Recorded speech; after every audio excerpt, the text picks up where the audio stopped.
you're already here, welcome. We are so glad to have you.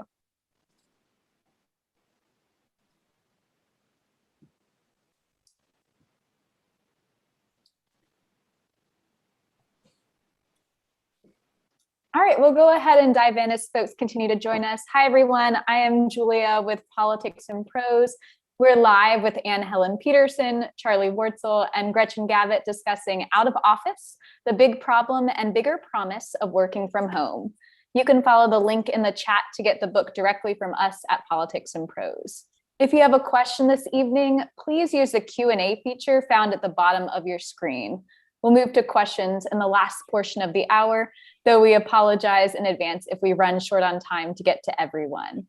Additionally, we're glad to offer closed captioning for this event via Zoom's auto captioning service. To enable captions, click the CC live transcript icon at the bottom of the screen. We do want to thank you out there for joining us. We're very grateful to our family of loyal customers, keeping our business and our spirits afloat. And now to this great new book. If you think you've been working from home recently, Charlie Warzel and Helen Petersen are here to tell you otherwise. Out of Office combines groundbreaking reporting and the author's own experiences after they made the decision to leave their desk jobs in New York City for Montana. They describe how workers and employers across America and around the world are finding new ways of working that make people happier, more productive, and make companies more profitable. This is a book that aims to reshape our entire relationship to the office. Our authors this evening, Charlie Warzel recently started writing a newsletter, Galaxy Brain, on Substack. Before that, he was a writer at large for the New York Times opinion page and a senior technology writer at BuzzFeed News. He was the lead writer of the Times Privacy Project and co-author of One Nation Tracked, a 7-part investigative series on smartphone location tracking, for which he was named a finalist for the 2020 Livingston Award for National Reporting. And before that, he was a senior technology writer at BuzzFeed News, covering technology's biggest platforms, disinformation, and information warfare. He was a recipient of the 2019 Mirror Award for his reporting on Facebook's privacy struggles. He lives in Missoula, Montana. And with him there is Helen Petersen, former senior writer at BuzzFeed News, who now writes her newsletter, Culture Study, as a full-time venture on Substack. She is the author of 3 books, Scandals of Classic Hollywood, Too Fat, Too Slutty, Too Loud, The Rise and Reign of the Unruly Woman, and Can't Even, How Millennials Became the Burnout Generation, which you can also get from Politics and Prose if you so choose. She received her PhD in media studies from the University of Texas and also lives in Missoula, Montana. And moderating this evening, finally, is Gretchen Gavitt, senior editor at the Harvard Business Review, a CrossFit coach, and a cat parent. So on behalf of Politics and Prose, enough from us. Please join me in welcoming authors Helen Petersen and Charlie Warzel and Gretchen Gavitt. Thank you all for being here. Thank you. I feel like we should start by giving the people what they want, which are Peggy and Steve immedially. There are already several requests, so let's just get to that. Whenever all right. There's hi. There it is. Anyway, that's them. They're alive. All right. Pups are here. Yep. How are you both? Happy Pub Week. Thank you. I'm sure it's been a whirlwind. How are you doing? How are you feeling about the work of writing a book about work? How did we find ourselves here? It's interesting because last year, doing the press for a book about burnout, everyone was like, did you fix your burnout? And I'm like, no, I'm actually, this is a real problem in promoting a book about burnout. And I think that a paradox of writing and promoting a book about finding balance and working from home and finding balance just overall in work is that you do a lot of work, right? So like last week, as part of this promotional process, and anyone who's ever done anything related to TV will sympathize with this, we had a crew from Good Morning America that came and shot for 6 hours for a segment that was like 70 seconds long in the end. But like, that's, 7 hours of your day, like you, and also all the stuff of like cleaning the house and just like being worried about that sort of thing. A lot of it's very invisible, but it's there. And you have to figure out how balance it. And I think right now our goal, we have this big promotional push right now, but then kind of like all things, we're trying to find some balance with that, some rhythm with that. And after next week, we're going to take 2 weeks off almost entirely and have some real recuperation. Yeah, we were talking about this last night, but like the writing of the book too was like, we did it last winter around this time and throughout, and when the pandemic was also at its peak, and it was just the absolute total collapse of all the work-life balance stuff, right? Like we literally worked 7 days a week for 2.5 months in order to get this done. But we're trying to think of it a little bit as like having seasons with this stuff, because there are times when, especially being forced inside with like an actual, safety reason, like with the virus like that, and sort of not to be with people the way that you want to be. We spent the summer not working nearly as hard because we were burned out, and because we'd done this thing, we knew this other part was coming. And so, but also because there were things that we wanted to do. This is a clear thing. It wasn't just that we were burnt out. Like summer for me, and I've written a newsletter about this, like it's my season. Like it's the season where I want to be outside and not working. And this was the first summer in a while that I really felt that I was able to lean into that fully. Yeah. But I think it's just, what's interesting is I think a lot of people think of like the balance as always being like, today, did I do as much work as I did leisure or whatever thing? And it's like, sometimes like the reality is like, you're going to be, destroyed sometimes by big periods of intense work or whatever, or family life, and figuring out how to balance it on longer timescales too is just as important. Yeah. And that's something I think we're actually just kind of coming to a realization of over the last year. Yeah, totally. So one of the big themes in your book is how work sort of becomes the thing with which you organize everything else around.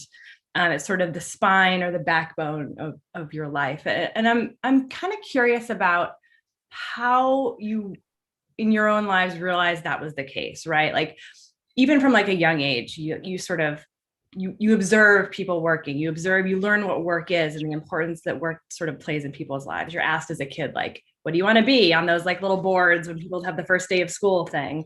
I'm wondering if there are any moments sort of in your life where you sort of had a conception of what work was and how that may have changed over time, and sort of how you came to the conception of how you think about work now. Sort of like, are there any moments that you can think of where you're like, oh, I thought work was this very important thing, that's actually something completely different? Yeah, I love this question. And I feel like I've had a lot of conversations with people for this book and also for the burnout book about how you and previous generations have conceived of work, right? Like, is it your identity? Is it something that takes up a ton of time, but that you kind of hate, right? Like, I think that a lot of people grew up in homes where their parents may have worked all the time, but it was for things that they did not consider as part of their identity, right? And they were like, I have very clear delineation of when I am on the job and when I am off the job. And I actually think I grew up in a home where there was a pretty clear delineation of that. That began to change, though, when my mom became more of a full-time academic. Mm-hmm. And anyone in this audience who is an academic or is in close relation to an academic will understand how a lot of how work is so slippery for people who are academics. And I think this too is part of like the core of having this part of the subtitle of the book be like the big problem of working from home and of flexible work, is that it is so easy when you have more flexible work for it to become your entire life. And I know that people during the pandemic who were thrown into working from home for the first time experienced some of that of like, oh, I roll over in the morning and I check my phone and I'm working, and then I work all day. And then like, what else is there to do on the weekends? I guess I'm going to work. Like, it just absorbed everything like a sponge. Yeah. Mine's a little different in that for me, everything was work always, but also not work at the same time. I, in high school, went to a competitive school, and it was pretty clear, like minute one, day one, that like if you did anything for yourself that was totally not involved with this process of like getting into like a college, it was not only worthless, but also dangerous to your future and something to be pruned or fixed or whatever. And I don't mean this in a malicious way. Like I had people were really nice about it, but it was sort of like, no, like that hobby that you really like how do you become really good at it? Or how do you switch that hobby into something sort of adjacent that, admissions counselors at whatever really like? And it was sort of this idea that like, you're just constantly taking everything that you do and moving it towards this end goal that's super vague, but it's just sort of like progress, right? It's just like eventually a career and everything, and you just keep going, and that road literally ends with like, wow, you've like achieved a lot, now it's time to retire and take 5 years to live. All right, see you later. And it's like, whoa, hold on. But that's for me, like that's the way that I was introduced to the idea of work, which is just take everything in your life and just pack it into that. Yeah. I want to shift a little bit. I want to talk about the book. And there's this great quote in the book that I want to read from directly about books about the future of work that I really liked. Scott Birkin says, books about the future of work make the same mistake. They fail to look back at the history of work, or more precisely, about the history of books about the future of the work and how wrong they were. And I love that you included that, because it's hard to write a book about the future of work. There are a lot of them. And I think this one really hits the right tone and hits the moment. And I'm curious what you were and were not trying to do with this book, because I think that you're really careful about saying what your intentions are and what this book isn't for. So I was wondering if you could talk a little bit about that process. I love this question. And I think that, when we sold the book, when you write like a proposal and you talk to editors as you're trying to figure out what the right fit for an editor and a person is, and like there was part of the proposal that like hinted at the fact that we would want to do some history. And I know in the proposal to kind of bury that, because most editors are like, don't know about how we feel about some history in there. But like, it's so crucial to how I think about work. Like I was trained as a media historian. Like, it's so important. And we knew that actually the editor that we went with Knopf, like, he was actually kind of interested in the history part, right? He like wanted to talk a little bit more about that, and also was interested at the same time in the more like radical and utopian components of the book, about like rethinking the placement of work in your life. And some other editors that we met with were much more interested prescriptive, like having parts of the book that have like, checklists. Yeah. And I think like for some people that's very useful, right? And those books will definitely sell more than our book ever will at the airport bookstore. But how could we synthesize some of the real value and need for a book that's thinking about these ideas with like the way that we like to either research, which is much more of something that I'm better at and more familiar at, or reporting, which is something that Charlie is a lot more skilled at and better at, just generally. There was like a review of the book that came out that was sort of like, there's not a lot that's like new in here in terms of like ideas about working from home, right? There's not like that thing that you just like, it's going to change the game. And I was sort of like, yep, like that, like sort of point. And again, not like, please say whatever you want about the book.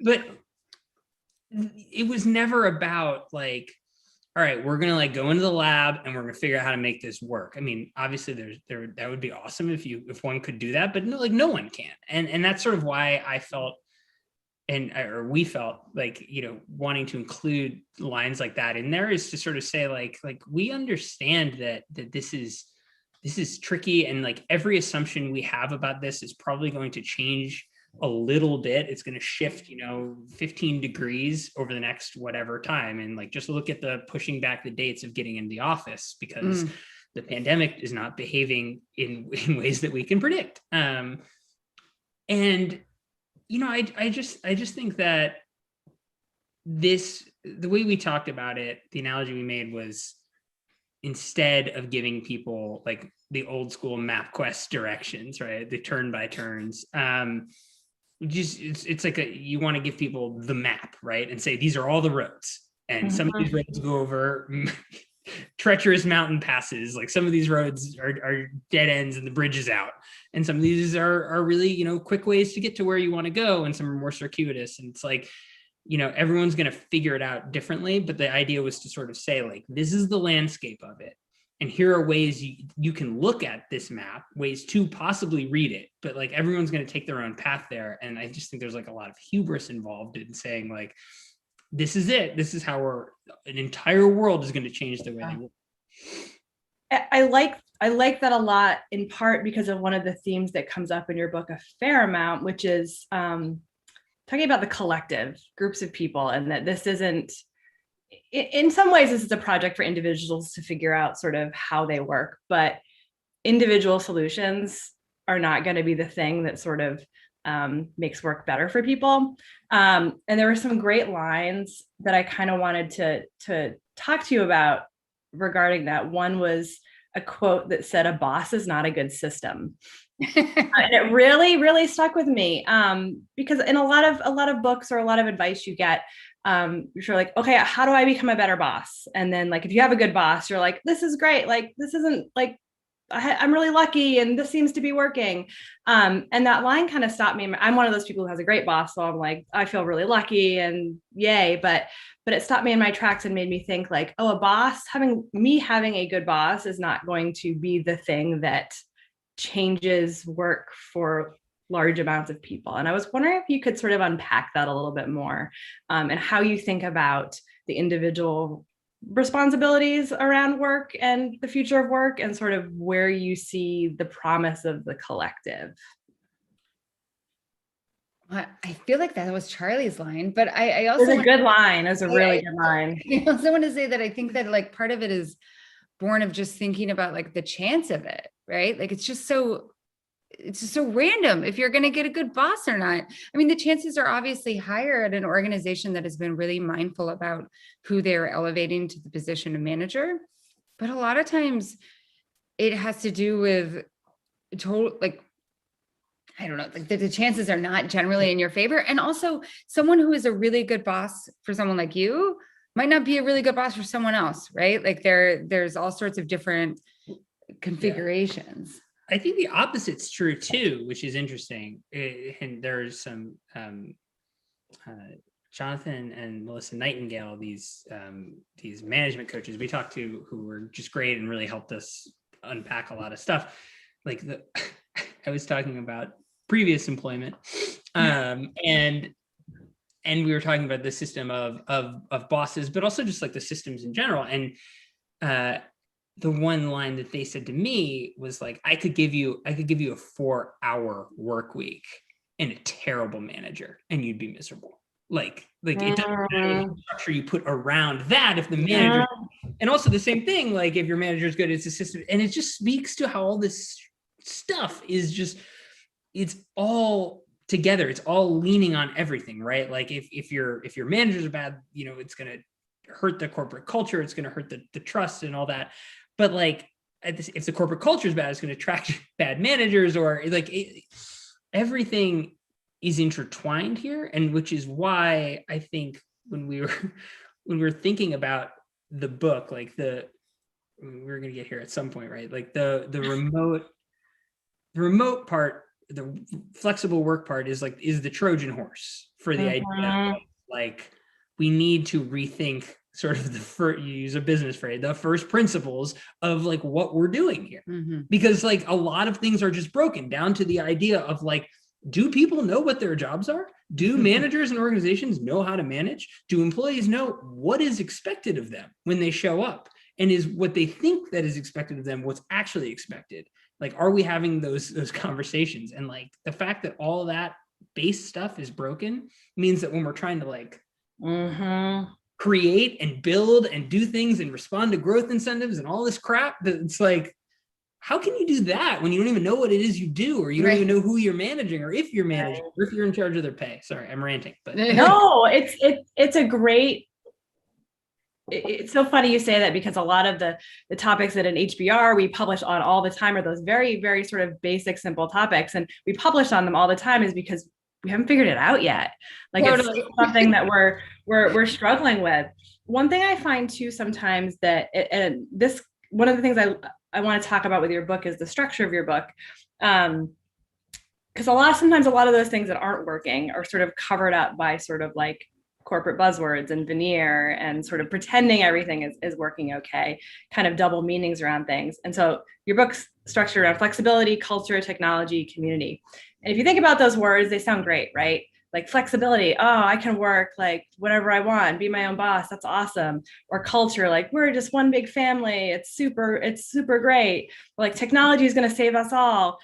But then there's that like dark side of all those things, right? I was wondering if you could talk a little bit about, maybe pick one of them and talk a little bit about the kind of dark underbelly of some of these topics that you sort of frame your book around. My favorite of all of those is flexibility.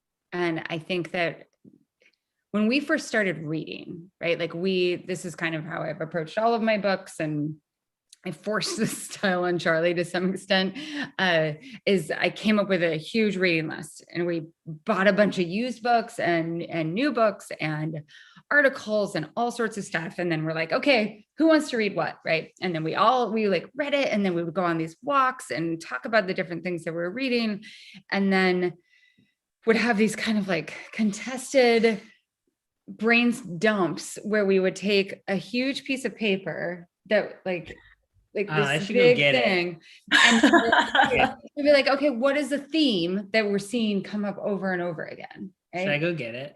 You can go get it. Is it upstairs? Go get it. And eventually that's what consolidated into those 4 topics.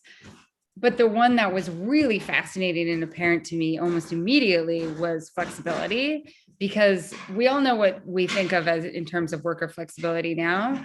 But when I was looking at all of these texts from the 1970s and 80s, the way that they articulated flexibility was like, companies need flexibility in terms of companies need to adopt flexible ways of sloughing off the workforce, right? Like they be able to staff up and then let go of members of the workforce with more ease than they had before.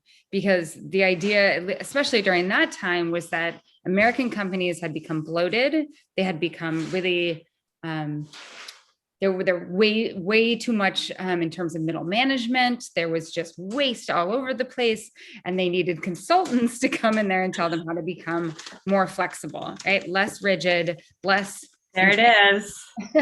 This is one of like 50, and it looks like one of those like QAnon conspiracy maps. Just like there's like crap spilled on it. It's like it's true insanity. But each of us just like, look, it turned into this kind of like yell researching at each other. But just that idea, right? That like flexibility historically has been used as a tool with which companies can exploit their workers, right? Can be less sensitive to worker needs, can wield their power over workers' lives and get rid of them with ease. Also, it applied to the way that they thought of their real estate. They're like, okay, so we're gonna buy or rent 5 floors of a building because, and we're gonna arrange it in a way that we can like use these partitions to expand and contract as we need. And like at one point we actually had this really brilliant idea that we never followed through on, of looking at the building that BuzzFeed's offices are housed in. It's near what's the park? We've lived outside of New York for too long. Why am I blanking on the park? Union Square. It's near Union Square in New York. And it's an old building that used to be, I think, like an agrarian building, like agrarian interest or something like that. I Like also from think they like early made 1900s. like metal things that irons, like they pressed irons there at some Yeah. point. I don't know. Whatever it was all devoted to one company. And over time, it has been divvied out into rentals by different companies. Like BuzzFeed purchased, I think, or rented 4 to 5 floors. But over the course, even of the time that we were there, we would gradually expand and contract it. So they would rent out to be like, okay, we're cutting this part of our business. Well, the reason why I think we decided to do this was when we were there was word that Facebook was buying floors on the top and bottom of BuzzFeed, and the idea just like thematically that like this company that like relies on like the algorithmic wins of a company like Facebook is actually physically sandwiched in by Facebook buying the space and blocking them in. I was like, that's good. That's really good. But we didn't. But to the larger question, that to me really became the framework of that flexibility chapter in terms of thinking through how that word could transform through remote work, be something that emphasizes worker power, right? And worker control over their lives instead of corporate power and control over workers' lives. It sort of speaks to the idea too that in some of the office stuff you just talked about just really shows that none of the ways that we work today are inevitable. They were all made up by someone for some reason, whether or not that reason is logical or not. And we just keep doing it. I was wondering if you could talk a little bit about what you found around why we sit in cubicles and why people were so reluctant to have people working from home and not in a physical space. Like, what's going on there? First, I'll say that it's really heartening to have someone like you say that, because I think oftentimes people who don't actually or aren't actually familiar with business writing or business history forget that like the status quo is not, it's like always in flux, right? Like things that are normalized and naturalized now have not been that way for long. But I want Charlie here to talk about the history of the paperless office, which is like the nerdiest part of the book. Oh man. So in that stack of books that I contributed some, but she brought the heat of like all the stuff, and they went from like popular books from, whatever the bestsellers. The Executive's Guide to Email Correspondence from the 1990s. Real Yeah. I would email etiquette books, which were just the heart, like they're destroying. One of them was the myth of the paperless office, and I was like, it's like such a boring cover. I'll take it. It's like press, and I was like, fine. And I remember just like I left it towards the end because I was like, I don't want to read this. And it ended up being just so fascinating. And one of the most fascinating parts was this company. It was called, well, it's a pseudonym for a company that they wanted to protect, but they called Dantech. It's a Danish tech company. And it was the late 80s, early 90s. And basically like they were flagging behind their competitors, and they were like, we need to rethink the way that we work in every way, right? The way that we organize our office, the way that we do all this stuff. Like we're gonna start to organize our desks by like groups of people who are going to be collaborative together, but we're also going to give them some space so that they can like meet out their space. And we're going to do this thing where we automate a lot of our systems and give these newfangled personal computers to a bunch of people. And it was at first there were some like troubles with that, right? There were systems that didn't work and bureaucracy that was like crap, and they pared it away. And one of the things that they said was like, we want you to use less paper. We want to send less faxes and memos and all this different stuff. And ends up after like a period of like 2 years, they go completely paperless in like 1992 or whatever. I'm making up the year, but it's early 90s. And what the book shows is like there were so many bigger companies that were really like trying to just like, we're going to be paperless. We're going to be paperless by January 1st, 1994. And like, this is how it's going to be. But they didn't rethink any of the principles of how they actually worked, right? They just were looking for this like one kind of tangible goal that showed that like, we're different, right? Like we don't have this waste, but they didn't change any of the underlying problems.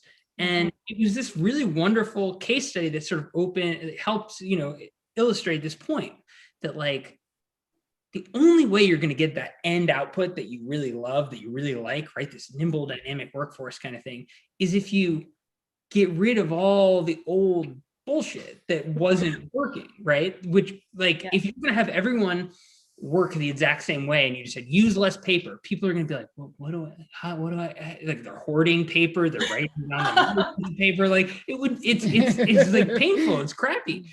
But by giving people like a sort of like a different paradigm, reimagining all of that, I don't know, I found it to be just like one of the greatest examples and nerdy examples of how all of this, like going back to what you're saying, none of this stuff is written in stone. The way that we do this, and I think like the 4-hour work week, or sorry, the 4-day work week, Tim Ferriss book, is such a great example of this, right? Like the studies that have come out are showing that like it's really actually working for people. People really desire it.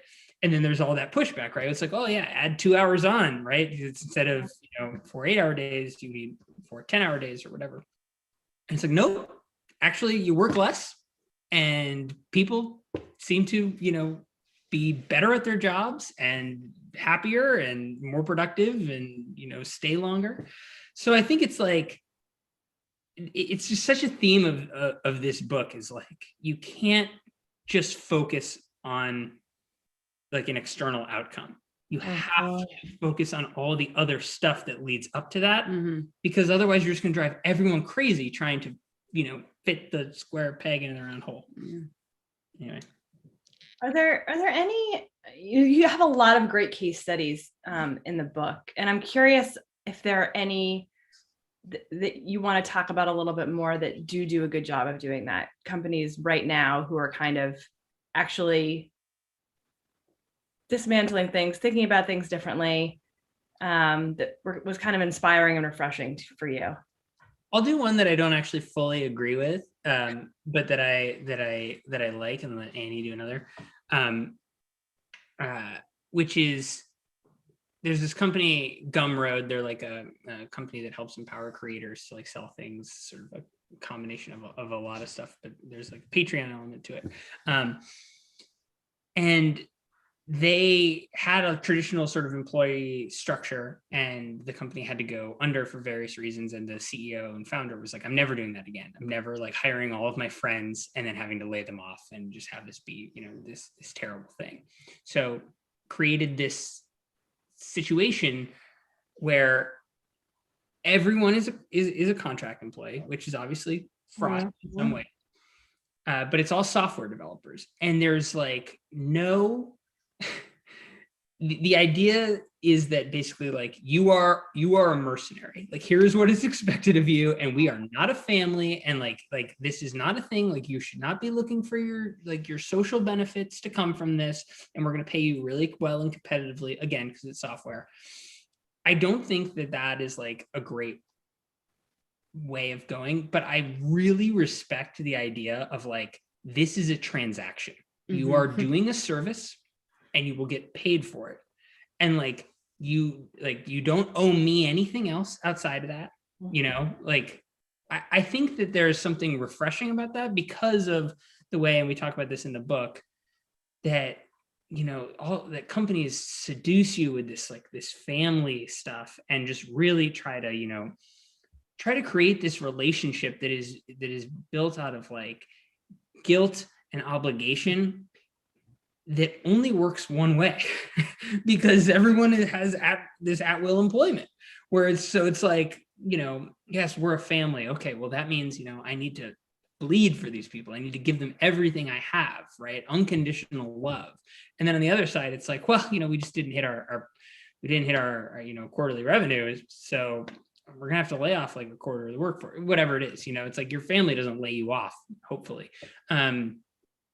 Anyway, I think that is really interesting. And I think that like, if you're going to have sort of like a gig or a contract model, one that pays extremely well and that sets up like great expectations at the beginning of like what they demand of you and, what you need to demand of them, like there's something refreshing about that. Again, it's only sort of works in the, the Silicon Valley high salary model. Well, and I think what the agreement that they made in that understanding of those workers as labor, right? As like, this is a contract that we have with one another to like, I supply you with this and you pay me with this. Like, that is what a union does in jobs that are not naturally inclined towards that organization of thinking, right? Like in professions that tend towards exploitation, and that includes anything that is considered a vocation in any sort of way, a calling. So care professions, teaching, academia broadly, even like the religious clergy. Like, I think politics, like they're part of the hunger for unions and in those professions, if they aren't already there. And it's important to say that like a lot of nurses and teachers and caregivers already have those unions in place, is that they're trying to like have something in place that shows we are labor, like we love what we want, what we do, and we want to continue loving what we do. And the best way to do that is to have something in place that standardizes the relationship and the expectations between us and you as our employer. I think that the organization that I am fascinated by right now is this place called We Are Rosie. And they are essentially like higher level gig work. Like they do a lot of sabbatical replacements and short-term replacements and maternity replacements, all that sort of thing. What sometimes is called backfilling in organizations. When an organization is trying to make sure that they are not understaffed, which, good on them. That's like the primary way that leads to burnout, is when an organization is actually understaffed. And the woman who started this company, We Are Rosie, she was very intent on like thinking through ways that she could connect the massive workforce that doesn't live in metropolitan areas or want to, that has a ton of skills, that doesn't want to work full-time during the entire year, with these companies that need that sort of labor. So a more flexible labor force with organizations that need that flexible labor force.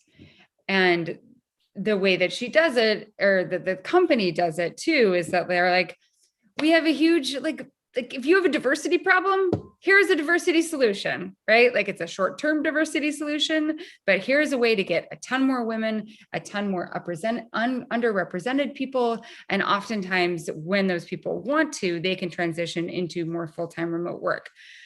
What this is all contingent upon though, and she has like this vision of like, when my daughter grows up, she's going to wake up every morning and be like, do I want to do a gig that lasts a day, a gig that lasts a month, a gig that lasts a year? You can only make this work if you decouple health insurance and other components of the social safety net from employment.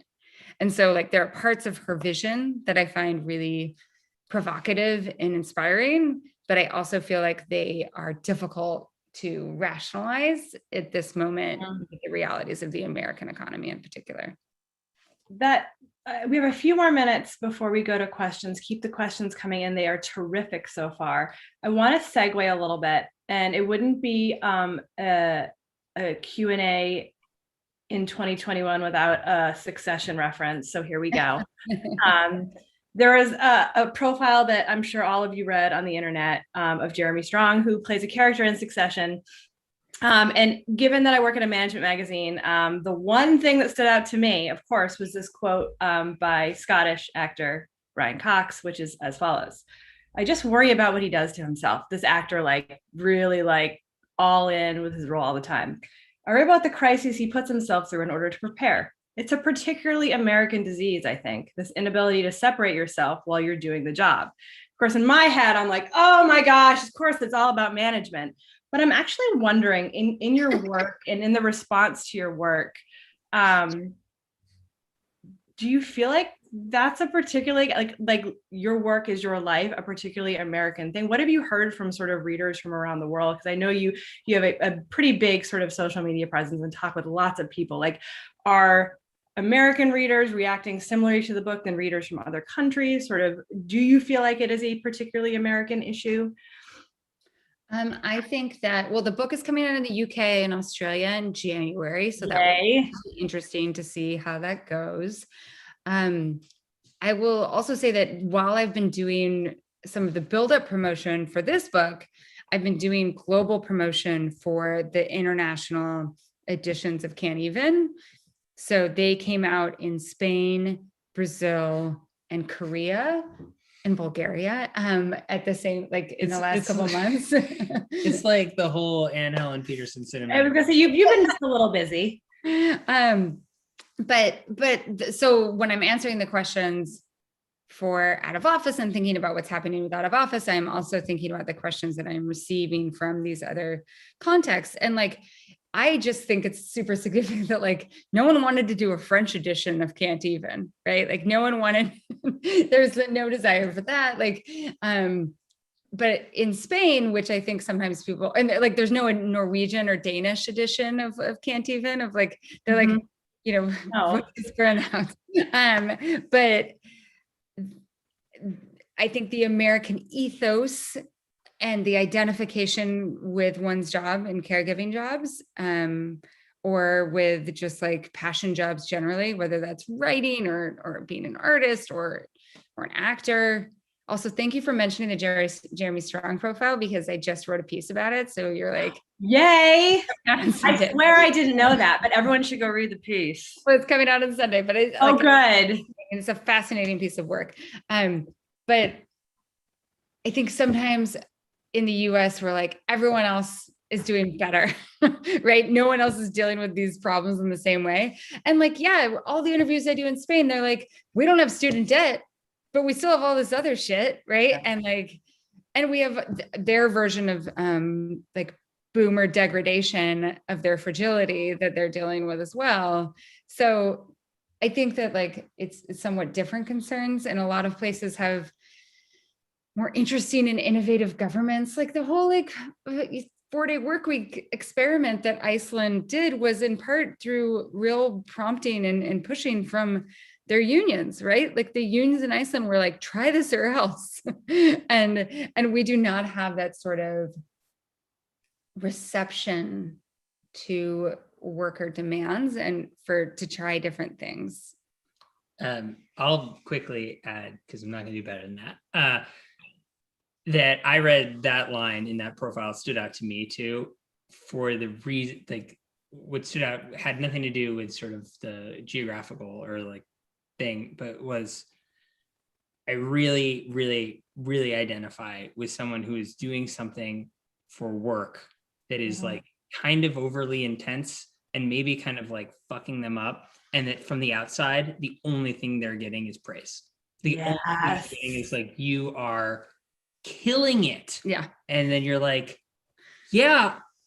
And it just turns off that thing. Like, you're kind of killing yourself too. Yes. But you just hear that other part and you're like, all right, good. Like, and it's just like, I mean, that's the real, like, there's been a few, like some of the stuff that we've written in this, there are some people who are just like, oh, wow, nice brag that you guys work really hard. And I'm like, no, it's not what it is. It's more like I was working really hard because that's what I thought was expected.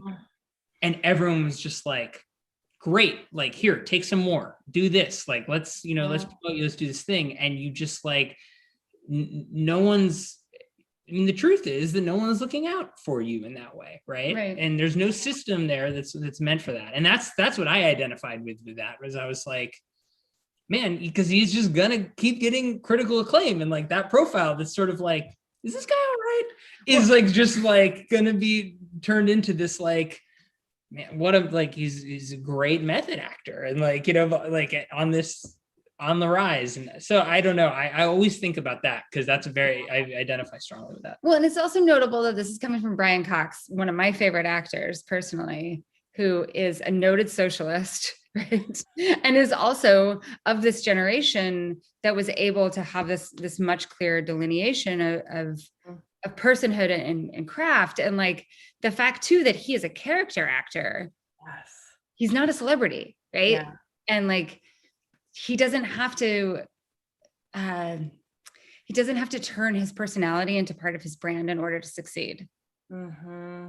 Right? Like he's a Shakespearean actor who plays roles. And that I have nothing but the greatest admiration for him, just generally. But that is a privilege that I think a lot of younger people in the way that we negotiate work today, that feels like very foreign to us. Yeah.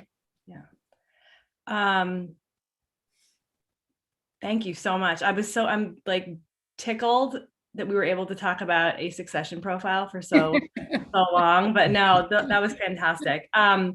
We have about 15 minutes left. I'm going to turn to questions from the audience and read some to you. This is a really interesting question. I'm going to spin it a little bit. Apologies to anonymous attendee who asked it.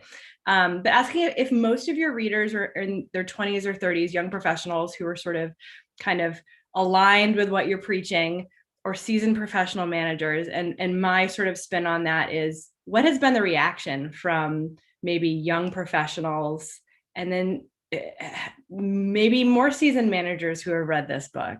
Do you have any sense of sort of what the reception has been there? You talk about your dad. Yeah, well, no, I mean, he's not done with it. I think he said he was surprised that he didn't know, or it wasn't the book he thought it was going to be. And we should say too that Charlie's dad was a consultant for management consultant. management Yeah. consultant. Supply chain, very relevant now, just retired. Great timing. Yeah, I mean, I think a reaction that we've seen from people who have read it is like, oh, this isn't really about like where you work necessarily. I think, and it's about the how, and obviously that's the point, which is great. I will say that, like, you know, one of our first big interviews that we did was with you at Harvard Business Review, and the readership for Harvard Business Review is not the audience that we have for our newsletters, right? Like it's a different sort of audience. And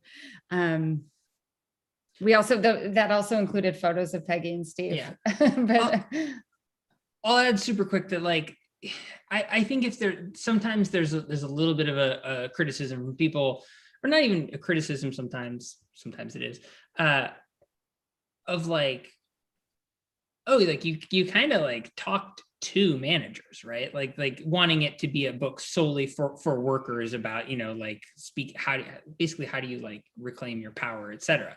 And that's the side that I'm on.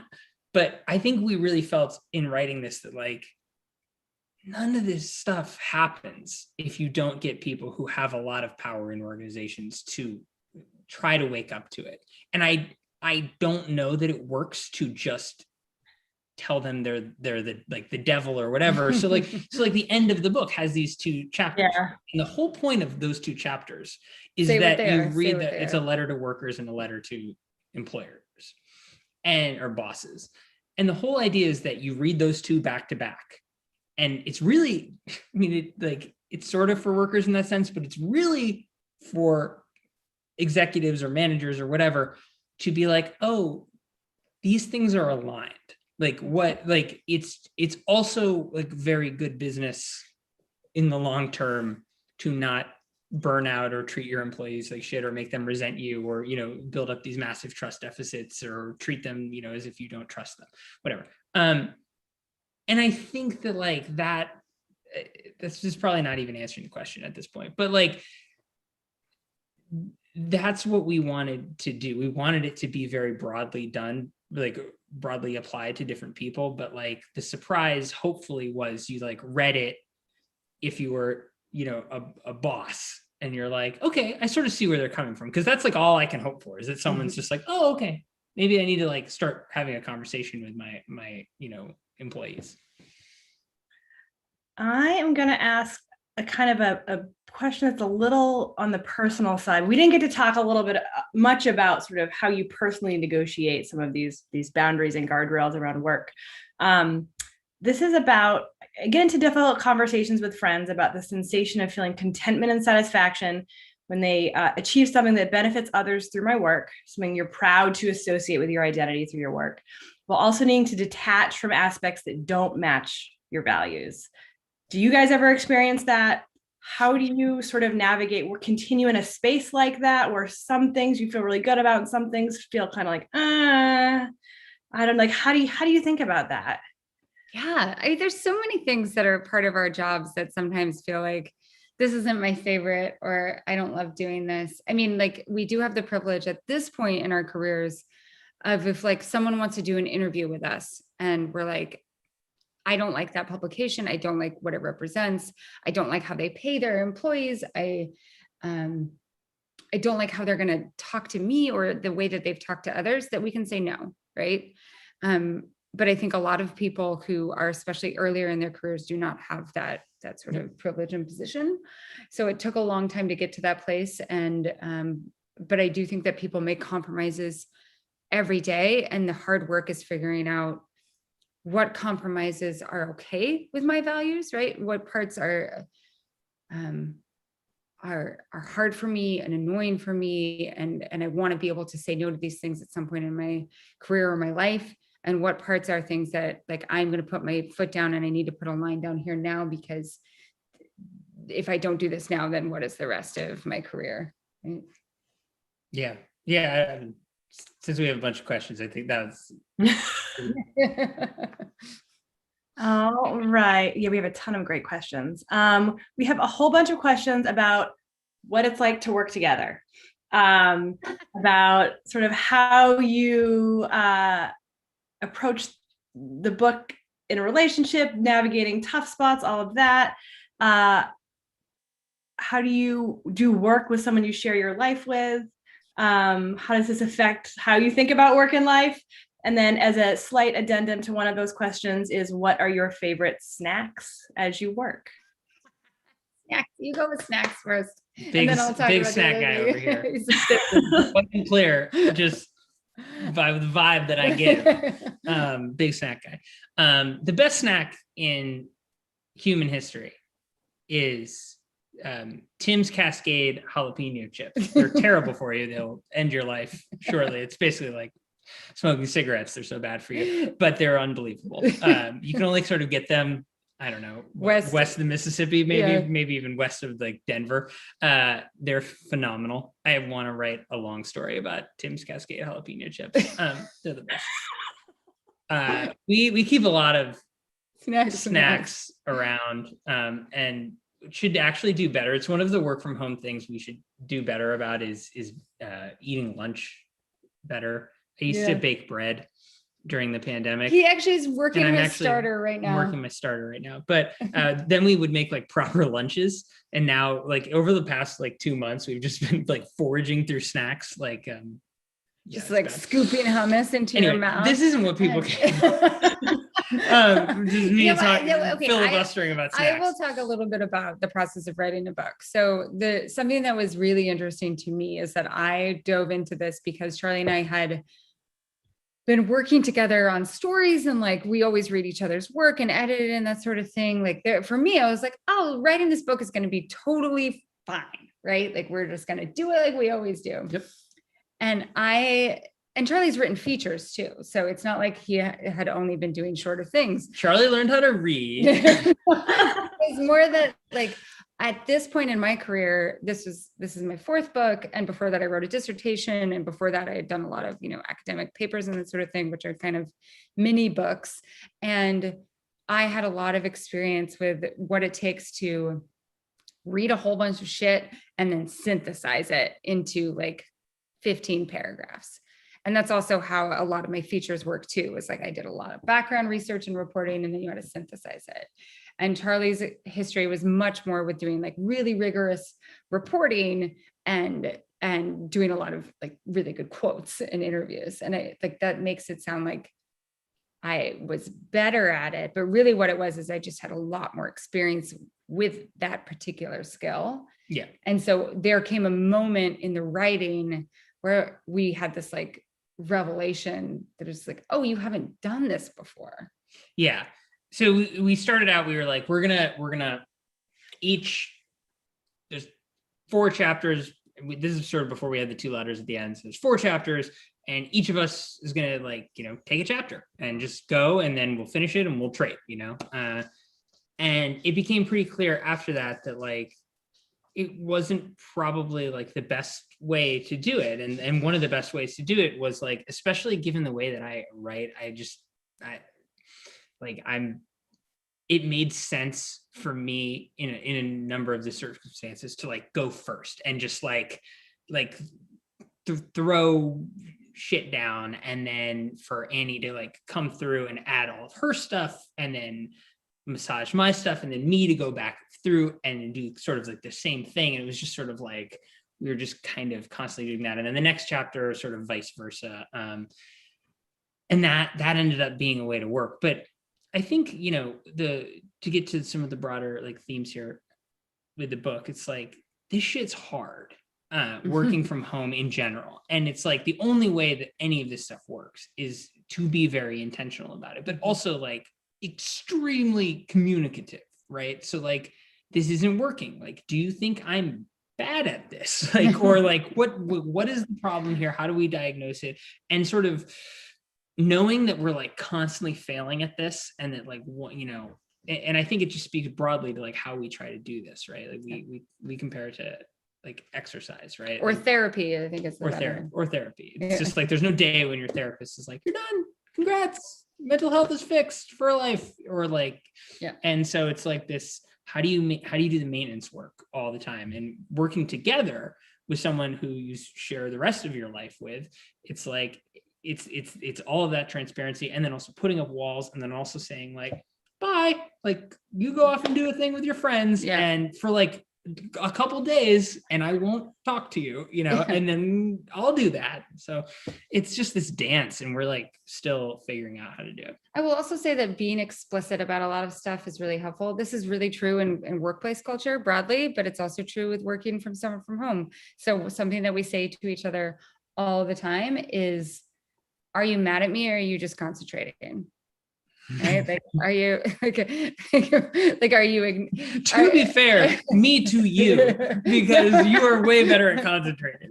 No, but like it's just like, so sometimes you're like, oh, there's a weird is this person mad at me? Are they annoyed with me or whatever? But like if you just make it into an actual question, then I can be like, no, I'm just concentrating and I need some time, and I'm able to engage with you more in a little bit. Yeah. There's a question here about precarity I want to ask. So I'm wondering if in your reading, you've stumbled across good ways for 21st century American workers to deal with the anxiety of precarity. The notion that unless you're tenured to have family, you can lose anything at any time. So it strikes me that precarity is the biggest weapon that employers wield, and I'm hopeful these 2 writers have found a way around it. God, no, man, like this is the hardest thing, right? Like we are ostensibly successful. We have like Charlie's at the Atlantic. I have this newsletter that feels very sustainable at this point. We have books, like we could sell more books if we want to. And I'm terrified all the time of the bottom dropping out, right? And that's something that like we both talk about, with each other, with our friends all the time, therapists. Like it is a huge feeling to unlearn when it feels unearned to unlearn because of our past. And especially as older millennials, he's a middle millennial or classic millennial, and I am an elder millennial, that like, I feel like it could all go to shit at any moment. So how do you find security within that?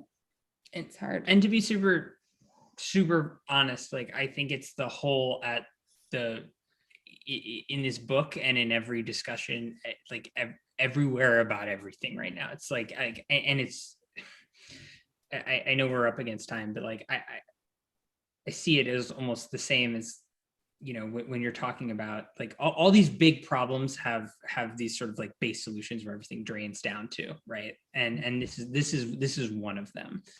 And it's why you need policy fixes and things. Like you can't like it's so hard to expect people to, you know, to go out and say like, oh yeah, like I will quit my job, or I will like really stand up to my boss, or I will do this thing, you know, if you don't have that understanding that like, you know, going to the ER isn't going to ruin your life for and so it's really tough. I think some of the things we say and talk about in the book around community, it's the last chapter, I think there are ways to put yourself in a collectivist mindset to start to make that more of a frame of your own thinking, but that's also an individualist approach to a collectivist problem.